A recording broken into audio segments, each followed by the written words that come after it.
you can fine, don't do this when they're exhausted. And then you can do a whole neurocycle to try and work through what the cause could be.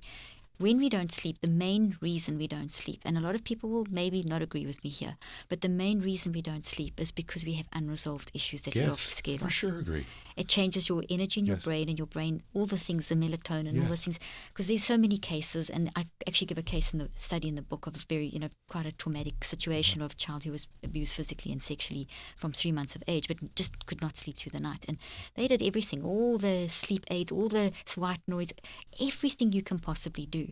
And not that those don't work, they are definitely going to facilitate and help. But the core issue was the child's abuse, and the impact of that. Although the child was out of that unsafe environment, that you had to deal with what was going on, and that child was very young. So once the parent just happened to come across my stuff and do the neurocycle, and the child saw the parent doing it and started doing it, and within 4 days this child was sleeping. Now this was an 8-year-old. They didn't use this book because this book wasn't out yet.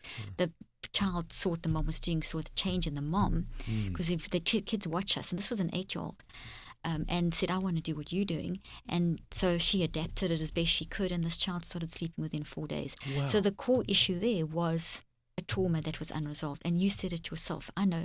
I do. If I've got something that I haven't dealt with, or something's worried me, or I have that phone call before bed that says, that's it, my sleep's gone until I've dealt with it. Can I give you one with children that I think is Absolutely. unsaid? And I know you're such a person of faith, so I'm going to give you what helps me sleep.